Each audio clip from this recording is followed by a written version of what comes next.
Hello and welcome to GG Weekend Watch, kindly sponsored by BetMGM, with myself, Dave Young, and no Andrew Mount, but we have a very able deputy in his place because we have the return of Matty Sutcliffe, who is not filming himself on a potato this week, a proper camera, proper backdrop, potentially a cockapoo set to disturb him, which we hope will happen. But Matty, great to have you back with us, and we have loads to go at this weekend. Of course, we have the rescheduled Fighting Fifth Hurdle now at Sandown. We have the Tingle Creek, then we have the Becher Chase meeting at Aintree as well. So lads, let's get cracking, because we begin with a Mares Chase, a listed race up at Aintree. This for 4-year-olds and over 2 mile full at 12:55. Matty, welcome back, and would you like to kick us off, please? Of course, yeah, no, thanks for having me back. It's I've sorted out the camera quality, ready to go. Yeah, look, Zambella's won this the last 2 years, and but part of me wanted to take her on. She's 0 from 5 after a break, and part of me just thinks she could go win really easily, but I do want to take her on. I was going to take on Pink Legend, and she's 4 from 6 after a break. But Venetia Williams is 0 from 7 in non-handicaps at Aintree the last 5 seasons, and she's pulled up here over course and distance. So I wanted to take the top 2 on, but look, the last 10 renewals of this race, and they've all been rated 137 plus. Now you've got Borough's Diamond 132, Saka Curve 128, La Renamie 127. So it could just be wise to just go with one of the top 2.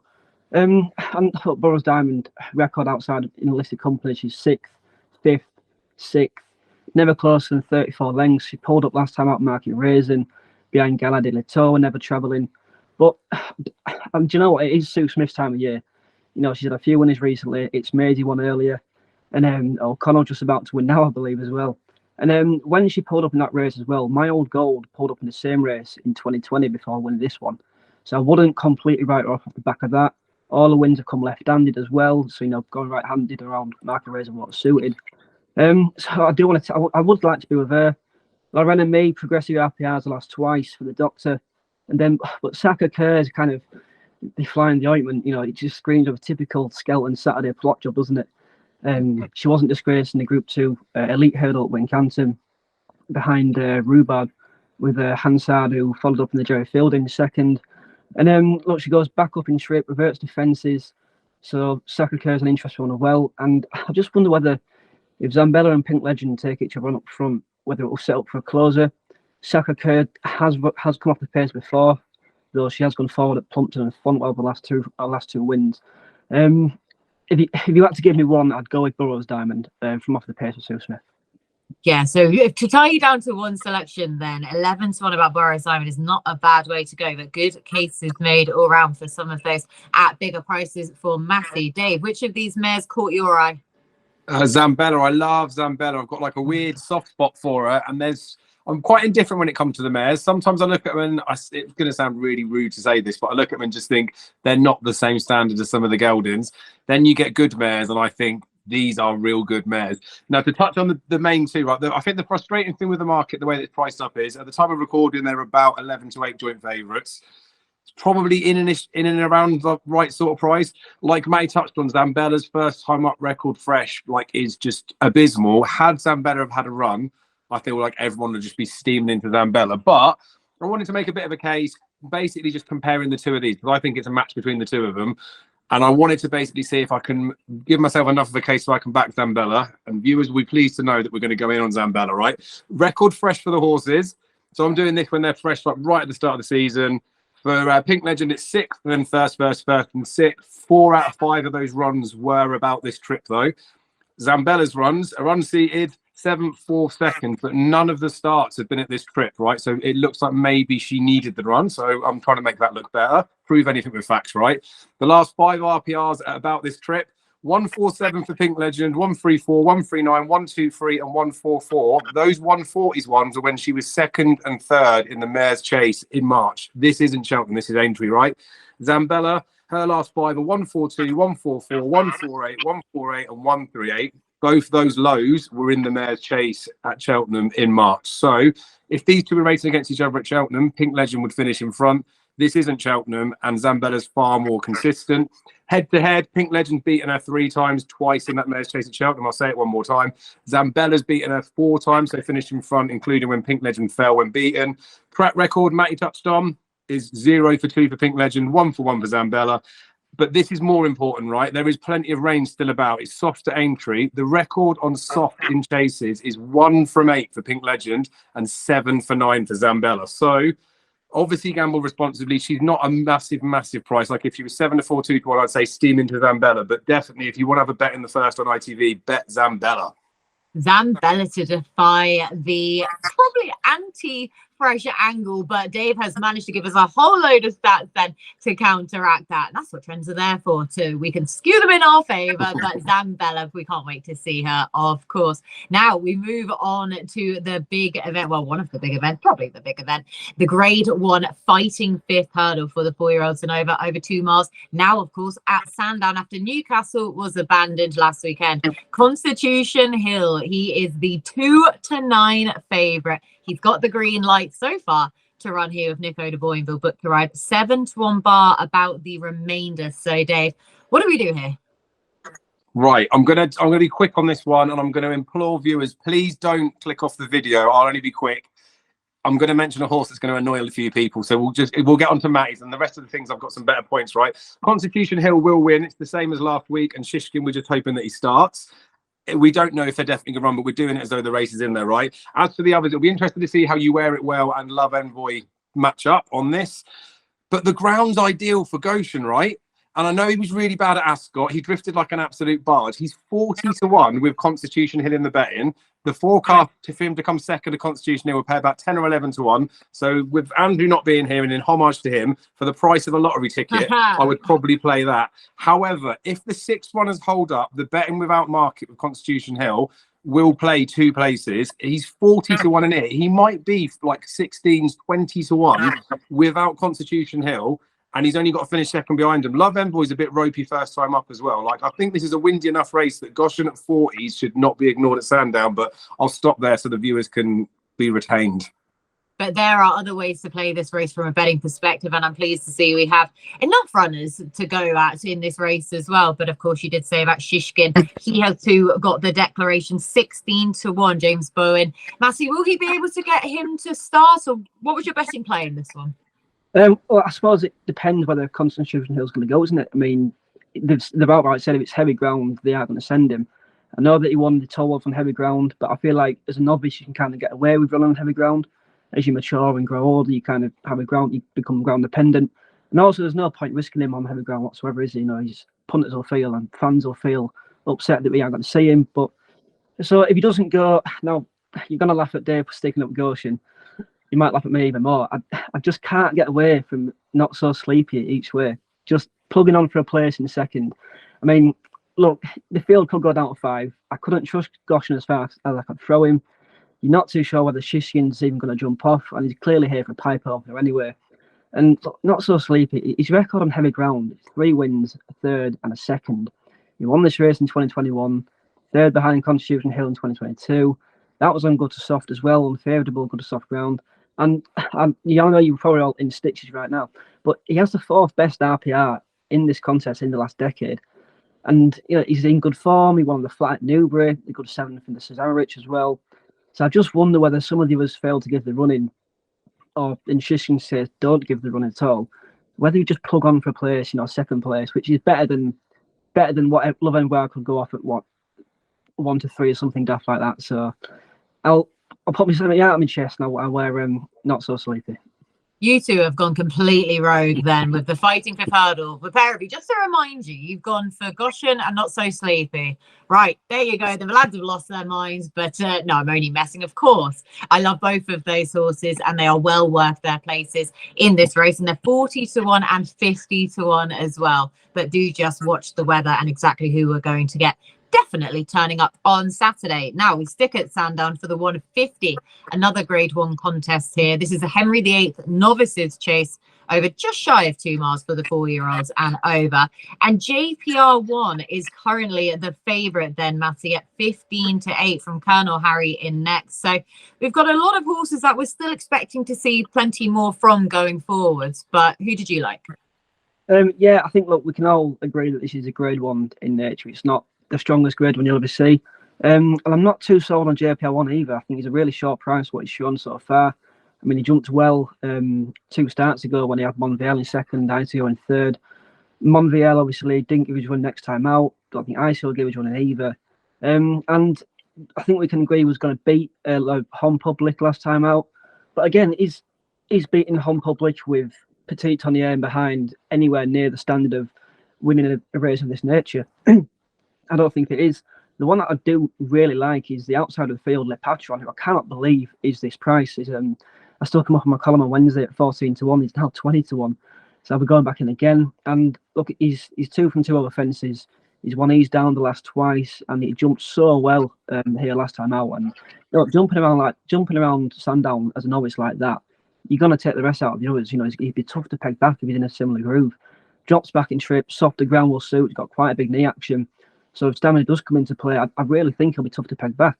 Gary Moore won this in 2015 with our Mad. He also come off the back of a course handicap win. And I think he's interesting. My other one is, I'll play a forecast here as well. Colonel Harry, course winner, heavy ground, 6 lengths, 4th in the Tour last season, 2nd in a Group 2 Premier Novice. And look, he's the only point-to-point winner in this field as well, which, I mean, you can't translate point-to-point form to a degree on the rules, but he is the only one with back class in shade, you can suppose. And there would have been 2 from 2 in that sphere had he not fell. And he's from the family of Colonel Jaeger, who famously beat Moscow Flyer in April 2001. Oh, good stats. Goodness me, pulling them out of the bag here then, Matty. So, yeah, it is though, isn't it? Like I say, it's a Grade 1 in name. Perhaps they're not in actual nature in here. I mean, Colonel Harry's a horse I absolutely adore. I always had him down as a 2.5 miler though, but maybe that will counteract over fences over the minimum trip. Dave, who did you like? Yeah, this is it's a decent race. And I know, like we're saying, they're the Grade 1 in name, Grade 1 in nature type stuff, but the British novices have been pants for years. We know that British declines down. We may have to just lower our standards a little bit, but it's very similar to like the John Frankham at Newbury last week. That was the Grade 2 in and around the 140s. So it's much more like that. It's much more like a decent Grade 2 than a bad Grade 1. But I still think it's a nice race.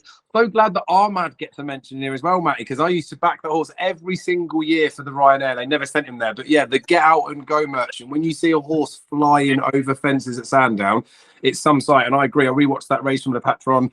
I don't know if he's got enough ability to do it, but he's the wrong price for sure. He shouldn't be 20. So good shout for him. JPR1 is the one in this field, though, that I do think will end the season as the 150s horse. He's 15-8 at the time of recording. That is probably short enough. Connections did say after the Cheltenham race, admittedly straight after, they were going to give him a bit of a break. They were going to give him an easy option after, but they're obviously running him in here. So they're doing the opposite of both those things. So that's a tiny bit of a concern, but I do like the fact that they're obviously seeing something in him to say he's ready to go.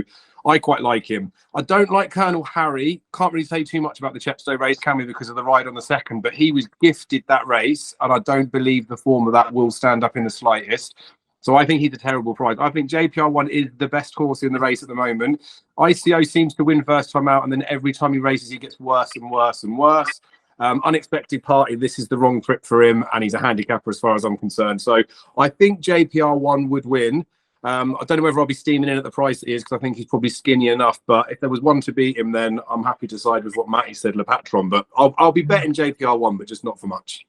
Yeah, and Le Patron, the 20-1 outsider. So I'm glad that you're both in agreement that he's probably the wrong price in here. But JPR1 then for the main play for Dave, 15-8 head of the market. Right, we're heading back to Aintree now. Now we're over the Grand National fences. Of course, this is the Becher Handicap Chase, a premier handicap for the 6-year-olds and over 3 mile 2. 4-1 favourite, Ashtown Lad, bidding to get back to the glory that saw him winning this race last year from Guest Keel, but he has obviously pulled up on those 2 most recent outings. 4-1 market leader. Dave, we've got loads of characters in here we know plenty about. So Who wins over the big spruces? I mean, I don't know. Is Villiers Rouge running? Because that seemed to be the thing before. Yeah, They each keep back in the all same in the middle. horse. This makes me feel a little bit like when I used to go to the grounds and they'd have an Afghan race at the start of it. There's just not enough of it to get the substance to know what the form is. They don't jump the national fences enough for me to ever show enough of an interest. Percussion I put up last time when he comes second, but if he wasn't £6 out the handicap, I'd be having a lumpy each way bet on him because he's 5-1, it's fifth of the odds, 4 places up for grabs. Him and Ashtown Lad, I can't see outside the frame, but he is out the handicap and it always niggles in my head. I feel stupid if I put those types of bets on. So it wouldn't really be a race that I'd want to play, and I wouldn't put anyone away from backing the first two in the betting each way, even though it's a bit scummy, isn't it? But I do want to give a mention to Under Supervision, who is a horse that off his handicap mark has definitely got wins in him. I was really impressed with him at Cheltenham, was plugging on. Sam Twiston Davies back in the saddle. Sam Twiston Davies is a different beast over horse, like on horses over fences. He is a great jock. We don't know how he's going to take to this discipline. That's where I sort of struggle with these types of races, which is why I don't get too involved. But I'll have a token each way bet on him. As I said, there are 4 places up for grabs. Some bookies you can extend it a little bit further. He's top price 14-1 at the time of recording, but he is sort of a general 10-11-1 shot. So he's an okay-ish price, not massive, but I'll have a token suggestion on Under Supervision. But I do like to watch this race. I just don't really like to get too involved. Yeah, it's a brilliant spectacle, the same, isn't it? But a token selection and Under Supervision with Sam Twiston Davies taking back over in the plate on him. Matty, any more of a fan of betting in these types of races, or are you just going to be enjoying it as well? Bit of both. I mean, I pulled my hair out over this race all morning. I had Fantastic Lady down as a winner. She wasn't declared this morning, so I've had to go with a fresh set of eyes. And look, if Ashtown Lad wins this race, it'll be an absolute disgrace. I mean, yeah, he's £2 above last year's winning mark, but he's pulled up the last twice. And I do recall Harry Skelton said he enjoyed the ground, the good soft ground that day. I just wonder whether soft or heavy would pose a question. I'm like, you can say he's been laid out for the race, but there's not a chance you can back him on what he's shown recently. I did land on Under Supervision as well. Who I thought that third last time, I know, yeah, surprised, I know. I thought that third last time out, Cheltenham was really impressive. Jumped really well. Back to what we know he can show. And I think it was Walker the Mill in 2018 who was third in that race. Won the one afterwards as well. So it's kind of a similar prep race to that. Nigel Twiston Davies has had a record 6 wins in this contest. And then Cheltenham as well, it seems to be a lucky course as well. Last time out course, 6 of the last 20 winners were previously raced at Cheltenham.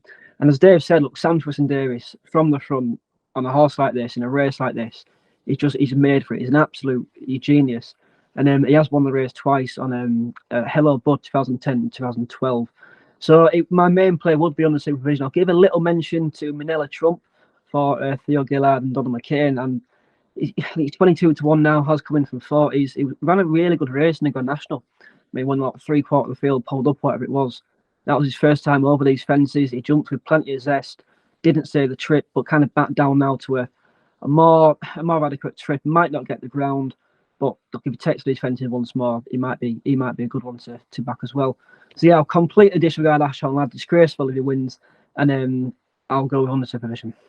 Under Supervision, the pair of you two agreeing there, but it will be disgraceful, says Matty, if Ashtown Lad goes and wins this. And you just mentioned Hello Bud. Weird fact for you, Hello Bud is Sam Twiston Davies's wallpaper on his phone. Don't ask how I know that, but obviously a horse that meant a lot to him. So hopefully he can go in again over these big fences. Right, let's head to Sandown for a 0-150 handicap hurdle. This is for the 3-year-olds and over 2 miles at 225. 5-2, your market leader. A hat trick seeking Impose Trois. 7-1 bar about the remainder. So we've got the each way possibilities, Matty, here. But what's your way of playing it? Yeah, look, Impose Trois was really impressive last time out. And I think this will be, I think he could potentially win this en route to the Betfair Trophy. But there's another one who I do like in here who could either win this or finish second and win the Betfair Trophy. G.G. John for David Pipe. And he's a steadily progressive ex-French type, 2 keen for his own good last season, seems to be mature of experience. And there's a piece of form that suggests he's absolutely chucked in off his mark. It was second to Blue King Daru at Cheltenham in the Masterson off level weights in October, and that one won the grade 2 Coral Hurdle next time out, now rated 148.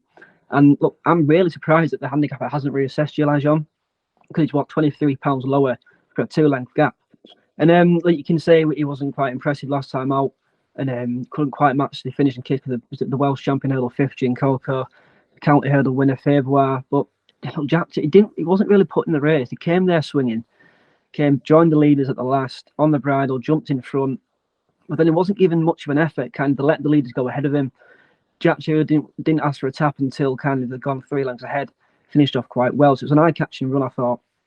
And 7 of the last 10 winners of this race have come from off the pace, so we kind of know how you want to be ridden. And so I do think July John will come off the pace, hopefully go close, and en route to the Betfair Trophy. Okay, then, and further aspirations for him. He's currently a 12-1 shot in here, July Joan, for Jack Tudor, and for David Pipe, then for Matty, and what is a pretty open contest away from the favourite, Dave. So your way of playing it. Yeah, so it's a 0 to 150. You said that at the top, but I'm going to do this every single week, especially for the next few years while British racing in tatters. 148 is Langadan, and then the next best is 138. It's a 0 to 140 at best. But Ante-post was it like upward curve, I think, was impressive at Cheltenham. Was in a novice handicap. This time's not. It's sort of open handicap. Definitely deserves to be favourite, the most likely winner, but it is tipping up a favourite. But I do think it's right up there. Spirit Danu ran in that Masters and Hurdle race that Matty was talking about, and I didn't really get the hype around the horse before the race, didn't really see anything in the race, but then I started to look at Gilligan as well for the fact that they were running off at levels, the price discrepancy between the two of them. So Spirit Danu's as low as 5 to 1, and July Joan, I'm going to say that, is as big as 12 to 1. So I'm glad Matty's made a case for that one. I will bet Ante-post because I think it's on an upward curve. Other horses are on a downward curve. But when he was talking about the finishing speed of like a Gin Coco and a Favour in here, we might not have county hurdle winners in here or horses that are of that calibre. So although it is a 0 to 150 and it is classed as a class 2, it's probably not quite that good a race, and that will help the pipe horse. So I'll back Ante-post and I'll let Matty have the other one, but I would agree that I think that's got a chance definitely at the price too.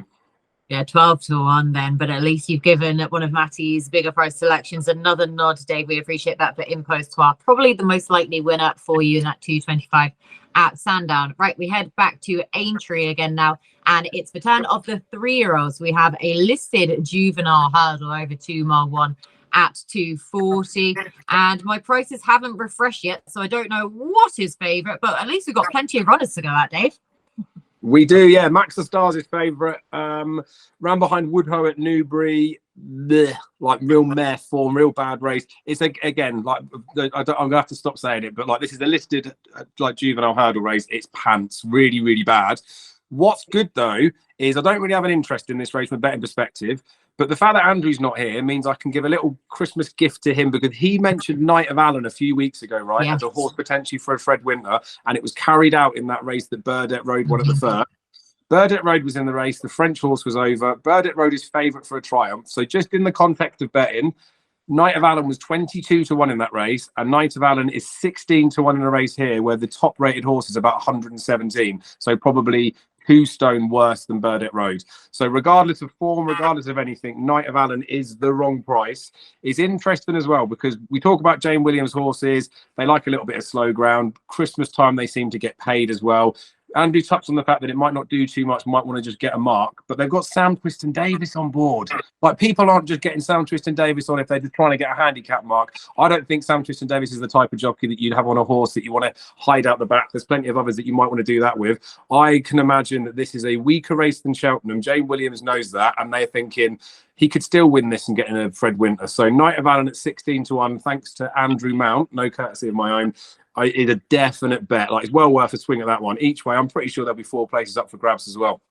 Yeah, Knight of Allen. I know he was so unlucky, wasn't he? His race course save, he actually did jump the first and then he got carried out after that. So I remember seeing him walking back down the chute thinking, that was easy. So he didn't have a hard day on his first day at school anyway. But yeah, Andrew did flag him up for us as a potential, even before he made his race course debut, as a Fred Winter type, 16 to 1 in here. So sneaky, interesting play for Dave, Matty. But what was your angle?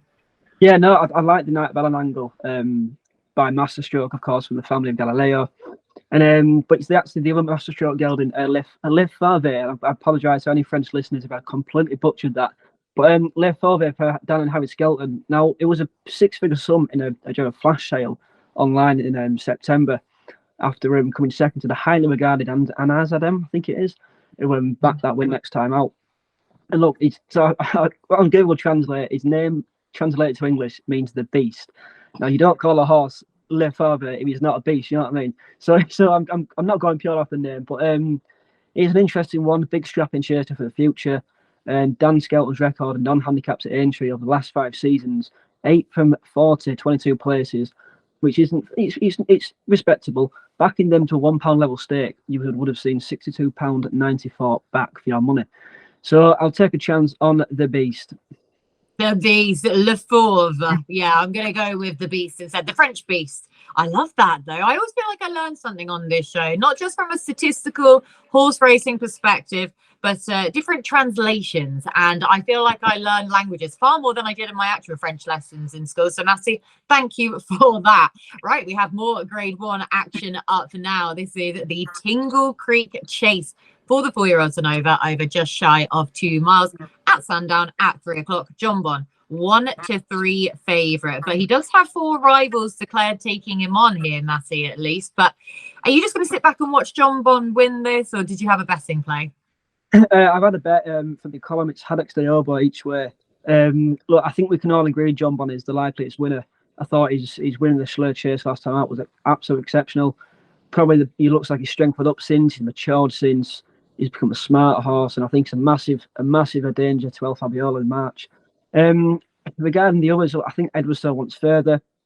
I mean, I think I saw somebody where they're talking about King George, and he'd have to be very good here to take up that entry.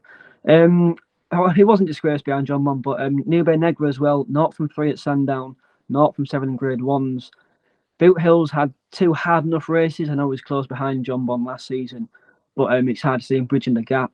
I just thought Haddock was really interesting. Look, he fell last time out at Cheltenham, and he wasn't necessarily beaten, but the form's worked out. Triple Traders won since, finished second to Boot Hill since. Not long till May was in the 4th that day. He's come out and finished second in the Paddy Power Gold Cup. And Haddock was a good jumper. He likes soft ground. Again, Gary Moore knows what it takes to win this race. He won it twice with Sire de Grugia. And you might remember that Sire de Grugia started off his season 2013 in a handicap at Chepstow, and then before going on to win this. Then he started off his season in 2015 in the Gold Cup, in the Haldon Gold Cup. So and he ran to an RPR of 149 there, beating 5th out of 5th. So you can graduate from handicaps to win a Grade 1 like this. And Haddock Stiobo, I think John Bon will be the likeliest winner, but I can't see him being out the second place, I'm honest with you. Yeah, and we've still got the 5 runners here. So we've got the 2 places on offer as it currently stands. And Haddock Stiobo 16 to 1 looks a good way to go then with that. And as you say, I mean, if anyone's going to be able to graduate these types of horses from handicaps into graded performance, especially these types of chasers, then Gary Moore is the man to do that. You've just said what he managed to do with Sire de Grugia, editor de Gita, now hopefully Haddock Stiobo as well. So in each way play then for Matty, Dave, what was your angle? Yeah, I mean, Gary Moore at Sandown, it's basically like his backyard, isn't it? The amount of times he unleashes something decent here, like it's filthy. Like, fair play for that one. John Bon's been on some sort of mad upward curve from the Arkle, right? I think he lost like a little bit in defeat that day because obviously he's beaten by El Fabiola, but straight after, I think people were just like, how he'll never be able to beat that horse again. But then that run at Sandown last season was filthy. Like, he was, what I would say, at least half a stone, if not a stone, better than he was at Cheltenham. So he seems to have made mistakes at Cheltenham, learned from it, and then obviously going to the slower chase where he still hasn't won at Cheltenham. Those 2 seconds behind the beasts that are Constitution Hill and then El Fabiolo. That slower chase run was disgusting. Like, I was talking, well, there were a good few friends, but before they jumped the last, we were talking RPRs, and I was saying, if he keeps going up the hill, this will be like a 180s RPR. Obviously, he did seem to slow down a little bit. Well, you watch the replay, like him and Edwardstowe aren't really getting that close, but he got 172 for that. He is on an upward curve. That was a seasonal reappearance. He should absolutely dot up in air, which is what the market's saying. But Edwardstowe in the race last year was 171 or 172. Like, if you rewind, I know he's been pants since, but if you rewind and watch his Tingle Creek from last year, he was an absolute weapon. The big negatives are he was supposed to, or possibly going to run at Huntingdon, wasn't he, in the Peterborough Chase? I think the fact that there's like flood in there, although it's passed an inspection today, it's probably going to be off. Alan King wants to get a run into him before the King George potentially. He's always talked about stepping up in trips. So this wasn't the first 4. but Edwardstone might be able to get away with a little bit. Like, I definitely couldn't have a bet in it. I couldn't trust that Edwardstone could get anywhere near John Bon. I think John Bon will just absolutely bolt up. So it's a hard one from like a betting perspective, but then you don't have to bet in every race. Let's just sit back and watch John Bon hopefully absolutely sluice up, because we've got El Fabiano running on Sunday in the Hilly Way. This is a weekend of like headline acts where hopefully we just get to see them both go and win.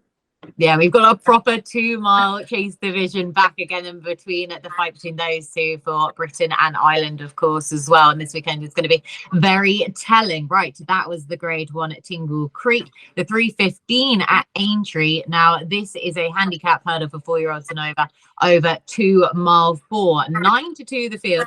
Sonigino heads the way here. 5-1 bar about the remainder, Dave. So again, a competitive looking heat. Yeah, it's a good looking race. There's one that I think I'm probably going to have a good bet on. I like the price. I think it's the right sort of price. I was told this horse wasn't going to be hurdling. He was going to be going over fences. And then I was told by somebody else that they realised that his mark was too good. They didn't want to waste it over fences and lose his novice status, which is Sonigino, right? Ran at Chepstow. I think he touched 1.22 in running. I remember that because he was the last leg of a lucky 15. He came second, but the ground was bad. I was worried if he'd even run that day. That was over 2.5 seasonal reappearance. I thought he ran really well, even though he got beat. Did go up a few pounds, but he finished 4th staying on in the Greatwood at Cheltenham, which is like a dirty run considering he was over 2 miles. And again, like they were going to send him chasing, but I feel like now they've seen that he's got an unchanged mark. He's still 137. He's clearly got a win in him off that mark. They had him entered in a race at Aintree when it was Old Roan Day. I think they probably got wind that, well, we know every year there's low sun, hurdles are probably going to be doled off, which wouldn't suit this horse because he jumps lovely. This is not a Greatwood. It's not a poor race, but it's not a great race. You can get 9-2 about Sonigino, and that Greatwood hurdle form is going to work out really well. Lucia is going to win races in behind. She's going to win at Ascot in a couple of weeks. She'll probably go on and win the Betfair as well. Iberico Lord will keep winning when he steps up in trip. In hindsight, the handicapper is going to wish that he put Sonigino up a few pounds because he's going to win this and he'll go up 7 or 10 pounds for this. So Sonigino, top price 9-2. It is a fifth of the odds, so you'd lose a little bit if you did back each way to play safe, but there is no way this horse is out of the first 4, and I can't possibly make a case for anything else to beat him. So Sonigino is a strong fancy in the 3:15. Sonigino remains well handicapped, and as you say, this is easier than the Greatwood that he contested last time out. Interesting that they're happy to sit hurdling than going over fences with him. So a strong case made by Dave for Sonigino. Matty, what was your play? Yeah, I nearly went with Sonigino myself. You know, on that entry form from that course and distance form from last season, he Buddy won in second. He was obviously franked the form since, and I nearly backed him based on that form line. But I watched him run back in the Greatwood this morning, and I just thought he looked really ungenuine, and he looked really awkward. He's kind of running on the spot a little bit. His head wasn't down, and I also think he wants better ground as well. If this turns into, I know the entry forecast quite a lot of rain. If this turns into a slog, I'd be surprised if he plays in truth for you. He's interesting that they're going to send him chasing. I do think he shapes like a chaser, but again, I can't get away from the fact that he looked so ungenuine last time out. Vicky Vale's probably going to be the other one up there and getting backed in, but she's both her wins have come on sharp right-handed tracks. Not sure if Aintree will suit. The one I did really like is Becher's Reflection, who, if you go deep enough into his pedigree, he's from the family of Best Mate. No other than Best Mate. And yeah, look, he's 4 from 7 in handicaps, climbed £27 in the process. And but I don't think he's done improving. I think a £6 rise underestimates his run last time out, where we had them all off the bridle before like idling in front. And so I wouldn't want to get there too soon. Still looks quite well handicapped to me. Record left-handed, 4 wins in the second since going beyond 2 miles. And he beat a decent horse in Molly Wishes last time out as well. So I do think at around 5-1, he's been backed in since. He's the one for me, especially getting £26 off Sonigino as well.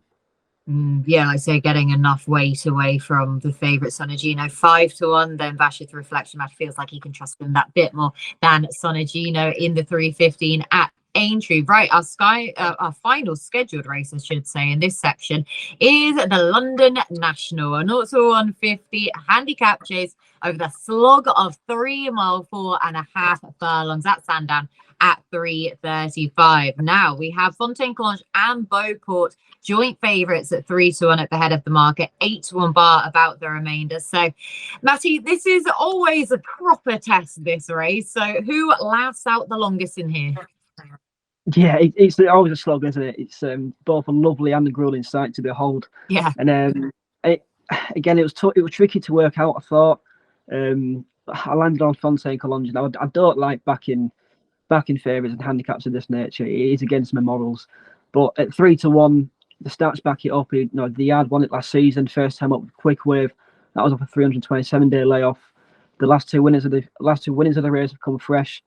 And Fontaine Collange's record fresh is 2 second, three winners, a second, a third, and a fourth. So the layoff's no concern there.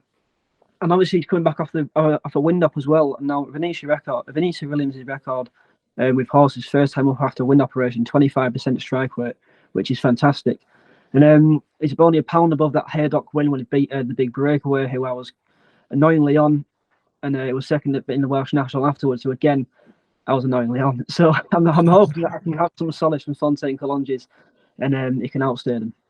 Okay, Fontaine Collage then to outstay them all. Dave, what was your angle? Yeah, so this is a long old race, isn't it? City Chief and Nicky Henderson was due to come. We talk about him being his Grand National horse. He's shaken up the market because he's not run. I think a lot of people are expecting him to be here, expecting him to win. Nicky Henderson's got a weird record with horses in excess of 3 miles. He doesn't seem to tend to train horses that are stamina laden. And anyway, he's not in it. Let's stop talking about him. Obviously, a race of this nature, when a favourite comes out, you start to look at the head of the market. But Beauport and Fontaine Collage won't stay 3.5 miles in a taxi. I can't have either of them.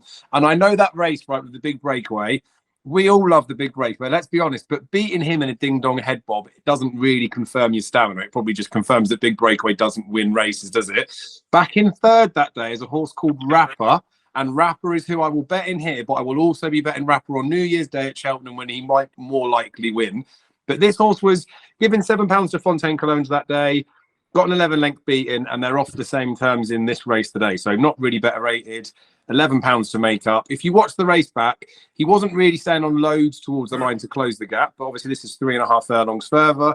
But from the second last until the finish line, he flew past 4 horses. So definitely a horse that's got, like, I don't want to say like a dodgy constitution, but he won the first time in cheap pieces, right? He went past those horses because they were in front of him. He saw they were too far clear, Fontaine Collage, knew they were going to cross the line, so couldn't be bothered to carry on running. But he had loads left in him. Like, this is a horse that definitely will stay. The jockey that's gone on this time, I think, I need to double check. I think it's Alice Stevens. Yeah, Alice Stevens. Yep, claiming the 5. Yeah, so she's been on a couple of times with him, and unfortunately, like, the form lines will read pulled up, so people will be like, oh, the horse is gone, they've got a claim on, it's got no chance. But first time up it bled, so you can forgive any horse for that. Second time was an irregular heartbeat, but that run was a prep run, I think, for something, right? So as much as like the horse could be prepped for New Year's Day, I think it's won twice on New Year's Day, it's come second on New Year's Day, so other wins been in January, it has once won in November, so they may be plotting it for Cheltenham. It's entered at Chepstow as well, right? Over 2 miles, 7.5 furlongs. If it goes to Chepstow, that's definitely a prep for New Year's Day. If it comes to this race, because of the distance, they are trying to win this. This is a decent race. And then obviously they've got one eye on Cheltenham after as a backup. So 18-1 is stupid. This horse will be plugging on. Over 3 miles, it came 5th and was staying on. Again, chasing horses, which is what this horse will do. I'll go past him, it'll win. 18-1. I'm all over Rapper. And if not, we'll get it all back on New Year's Day. Yeah, exactly. Then come back then. What better horse to side with than a horse that has bled and had an irregular heartbeat on their last 2 starts? But you are getting 18-1 about him, and Alice Stevens riding again, taking the £5 off of his back of 12 stone there. So different ways to play the London National. Right, well done, lads. That was our scheduled races. So Dave, I'll throw it back to you. Where do you want to go? Do you want to go anywhere else, or do you want to go a Cheltenham chat? I'll let you take the running order. Oh, I mean, we won't go anywhere else. We do the naps now because I want to get the nap out early. Oh, again, I've given him the option of mixing up the running order for what he wanted to do last week. And again, he's changed it. Go on then. Go on. Whatever you want. I just got to get it in just in case Matty goes against it because I'm happy for a head bobber. But Sonigino in the 3:15 is a good thing. Sonigino is my nap for the weekend. Right, Matty, go on. Hit it back to him. What's your nap? I'll go with Le Patron in the Henry Deck Novice. Oh, nice, and a nice price as well. We like bold moves. I haven't got a nap for this week, because hence why I'm in a hotel room is because I've just come back from filming this morning, so I haven't looked at any decks. So I'm totally reliant on the lads, and it would be irresponsible of me to be giving you a best bet at this stage after not really looking at much. Right, Dave, back to you then. Cheltenham chat. What are we looking forward to this weekend ahead of the festival come March? I have a whole lot to waffle about, but again, I'm ruining your running order. I've got to pass it back to Matty, because just before you turned up, while we were waiting for you to turn up, Matty started talking about horse, which I'm in agreement with, but Matty was the one that shouted it up. It's a stupid price for Cheltenham. So, Matty, who's the one that we should be getting on for Cheltenham? Yeah, look, we were all discussing this beforehand, and we've noticed Chantry House has been declared for the Pertemps qualifier at Sandown on Saturday. And now look, if you go back to that run at Cheltenham, he was just given the absolute most stones ride you'll ever see. And don't get me wrong, it was fantastic to see him back to somewhere we know where we can be. But I'd also backed him that day, so I didn't go each way either. So bit me was a bit bittersweet. But as soon as he kind of plugged on for third, I just thought he's got Pertemps written all over him. Absolutely all over him. I think if he'd have won that race, they'd gone to the stayers with him. Excuse me. But yeah. So, and I said on Twitter afterwards, look, if he's given a Pertemps entry, this will absolutely hack up, no doubt. And Dave, I didn't realise it was priced up, but Dave said it's 25 to 1 on William Hill. And I mean, look, I'm not telling anyone to stay into it, but he will absolutely hack up. If he finishes in the top 4 this Saturday, he will go in. Oh, I like it, because of course he didn't qualify. We all sort of thought when we checked that first run of the season 4, we thought, is this not a Pertemps qualifier? Just double checking, it wasn't. So actually to get qualified, hopefully this time around, off for the same mark as last time out, a quality horse in the Pertemps going forwards is it's a good angle. I like that a lot. But that race comes up at 12:40 at Sandown on Saturday, Chantry House. And Dave, you're in total agreement then, I'm guessing. I am, yeah. But before we get to Saturday, let's do Friday. I'll do the rundown. I'll do it as quick as I can, because the viewers are there. This is what they've waited for. And the faster I speak, the harder it is for the editor to get all the names out right. Friday at Sandown, we've got Insurrection and South of the Border going head-to-head in the Winter Novices Hurdle. That race I will just touch on for the fact that it's not so good for Cheltenham Festival pointers, but there are some good horses in there. I'm strongly advised that Insurrection's an absolute weapon as well, so I expect him to go in on Friday. After that, we've got Stay Away Faye taking on Giovinco. They're clashing over 3 miles in the Grade 2 Isha Chase. Again, I think Stay Away Faye would be the one that would win that one. It's giving away weight to Giovinco as well. So if he does go and do that, he's going to end up a short price favourite for the Brown Advisory. So maybe think twice about betting him for that if you like him for Friday. Saturday, there's an absolute abundance of excellence on show. We've obviously talked about the Fighting Fifth with Shishkin and Constitution Hill in there, which is crazy, thinking one's going to go for a Chairman Hurdle and one will end up in a Gold Cup. Before that, though, we've got Will Mount. We know definitely where he's going now, because his owners come out and said this horse runs in the Supreme. There was question marks after his Newbury debut where Nicky Henderson said he might want to step up in trip. He's running in here. He's going to go in the Supreme. So again, bear that in mind. He's probably going to run home on Saturday. You might want to get involved at Cheltenham. I think he's about 14s for the Supreme at the time of recording.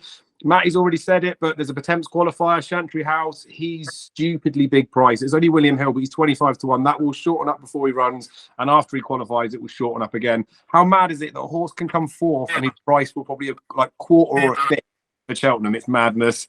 We've got 2 more Grade 1s with the Henry VIII Novices Chase. We talked about that. JPR1's the one that I think will just stamp his authority as the top horse in Britain for 2 miles. He's about 33 to 1 for the Arkle, though, so he's probably not going to be winning in March. So watch the race, but forget about that one. John Bond's obviously going to expect to be dominating in the Tingle Creek. He'll be confirming that. And then obviously we've got El Fabiola running the Hillywell Chase. So I don't think there'll be much of a shake-up in the market between the two of those unless anything bad happens, like one of them goes and gets beat. But I expect they will both win. Before that, though, in Ireland, on Saturday, we've got the Grade 2 Navan Novice Hurdle. This is a filthy looking Grade 2, right? We've got one of my horses to follow in there, Slade Steel, who's stepping up in trip. I think he would have won the Royal Bond if he ran in that. This is going to be more testing going, and he will be taking on Better Days Ahead, Lecky Watson, and Stella Story. So I reckon this will be a race with festival clues for the Ballymore, the Albert Bartlett. There will be Grade 1 novice hurdlers in this race without doubt. They've also got a beginner's chase, right, which is not far off the standard of our Henry VIII Novices Chase. It's just a beginner's chase. It's not even a graded race. We've got Hidden Valley Lake taking on Indiana Dream, St. Felician, and Shan Valley Kid. They're all racing over 2 mile, 4.5. So there's some big names in there. The card closes with another talking horse as well. There will be rumours spreading around Ireland, around the Twitter sphere. My trump card for Gordon Elliott has Patrick Mullins on board. But don't worry, he's not run away from Close Sutton. Patrick bred this horse. Henry Swan rode him the first time, but obviously the clue's in the fact that he's on him first for Saturday. Probably going to win that. Looks like he could be a special horse. They may go hurdling with him after, though, so don't maybe think about Champion Bumper with that one. Sunday, we've obviously talked about the fact that the Hilly is on there. There's a couple of other graded races, though. There's a Stayers Novice Hurdle over 3 miles where Croke Park, Mahon's Way, Watt Path, Solitary Man and Search for Glory could all run. But just be careful that it's not so much a pointer towards the Albert Bartlett anymore. There's been horses that will win this race that will just finish down the line. So maybe don't see a horse win that and think it will automatically win the Albert Bartlett. We saw the winner of the Albert Bartlett today in Chapeau de Soleil. I've already put him up, still get stuck in. He's 25 to 1. There's another grade 2, another graded race, which is the Mares Novices Chase, where Aintree winner and the Triumph third Zenta for Willie Mullins, JP McManus will probably make her chasing debut against Harmonia Maker. She is still eligible for a 4-year-old wait for age allowance, so I expect she'll get the better of Harmonia Maker before going on to bigger things. But good racing, lots of clues coming up. But I do think some of the races maybe don't get too excited about for Cheltenham because it's windy enough. Yeah, don't get carried away with a couple of them because we know how the Ante-post markets work and plenty of those winners will likely shorten, but don't get lulled into a few of those. Matty, did you have anything else you wanted to add before we wrap up? Well, it was Interaction, but Dave just for the Ballymore, but Dave just told me that that race doesn't lend any clues to Cheltenham. So not anymore, no. Okay, great. That has rounded it off quite nicely then. But Matty, great to have you on this show again because of course we've done our naps. What's a running order anyway? But thank you so much to Dave and to Matty for all of their hard work as per usual. A big thank you to our sponsors, BetMGM. A big thank you to you at home for watching. We'll be back at the same time again next week to preview more weekend action.